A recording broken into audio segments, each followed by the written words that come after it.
Hi everyone and welcome back sa aking Facebook page. And this video, we gonna talk about the importance of this one, the page recommendation and other information regarding to this page recommendation found in your Facebook profile and Facebook page.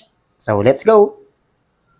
So marami nga po sa atin ang nagtatanong kung ano ba itong page recommendation na matatagpuan natin sa ating mga Facebook profile and at the same time sa ating mga Facebook page. Ay, so gaano nga ba kahalaga na dapat itong 8 star na ito na matatagpuan natin sa ating page recommendation or profile recommendation ay dapat na manatili silang 8 at dapat wala ni isa man sa kanila ang mawawala. So ganito po yan kasi mga idol. So naka-state nga po dito sa page recommendation kung ano ba yung purpose nito.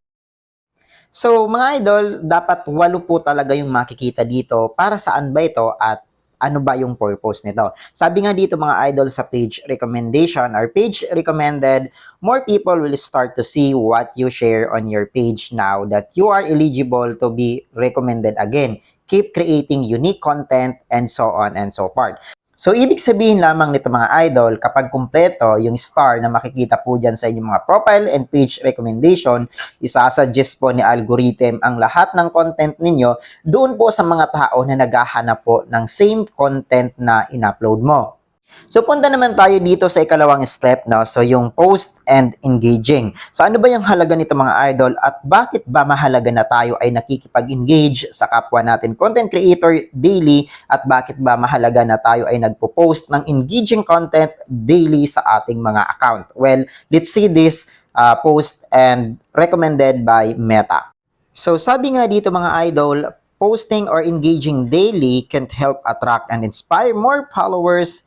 These tips may help too. So sabi dito, find comments to your post that extend the conversation and respond to those. Sa madaling salita mga idol, kung ano po yung sa tingin mo na pinag-uusapan doon sa comment section, mas maganda na pahabain pa po natin iyon to attract more followers at the same time to extend the conversation. So ano ba yung halaga nito? Bakit kinakailangan natin i-extend? The more na nai-extend po yung conversation diyan po sa comment section mo, the more na inire-recommend po ni Meta or inaangat po ni algorithm yung content natin sa taas para po mas marami pa yung makakita nito.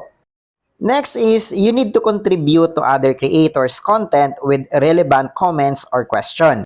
So sa madali pong salita, mahalaga na tayo ay nakikipag-comment to comment or pumupunta po tayo sa bahay-bahay or sa mga profile and pages at dapat po nakikipagsalamuha po tayo sa mga ipinopost nilang content daily. So kung ano man po yung ipinopost nila, dapat po yung comment natin doon is relevant sa kung ano man yung pinag-uusapan natin doon. Hindi po pwedeng hindi relevant or akma yung ikino-comment natin sa content creator na yon dahil po madedetect po yun ni Meta and maari pong bumaba yung recommendation ni algorithm sa kanya pong content.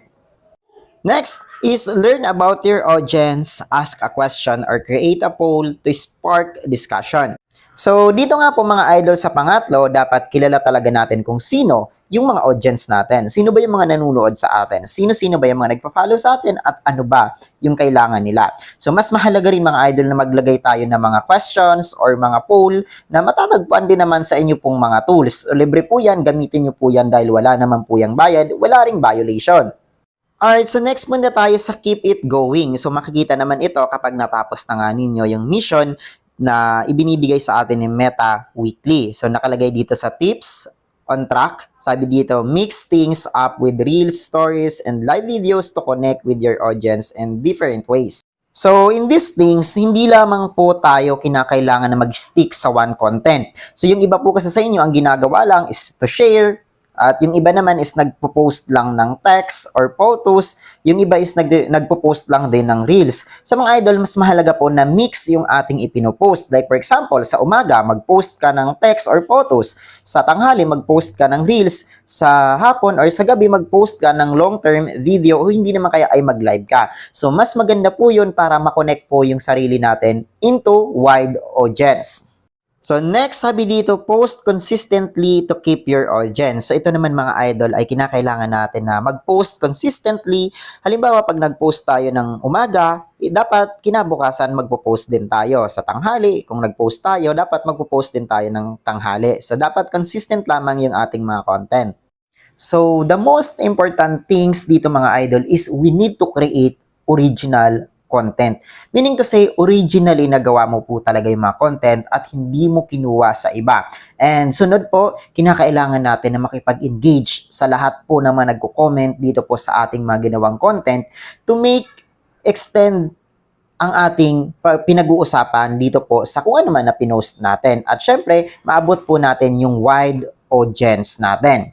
So, dito nga po mga idol sa mundo ni Meta, napakahalaga na nagre-respond po tayo sa comment ng ipinost natin na content to extend sa mga viewers natin or sa mga followers natin kung ano man yung pinag-uusapan natin doon sa ipinost natin. At syempre, para maabot natin yung wide range audience na kung saan i-recommend po ito ni Meta. So paano? Kung may natutuwang ka sa video nito, ay huwag mo nang kalimutan na i-share, mag-comment ka dyan sa comment section to extend our kung ano man yung pinag-uusapan natin. So paano? Kita tayo sa sunod na video. Ako si Sir D. Maraming salamat po. Peace out.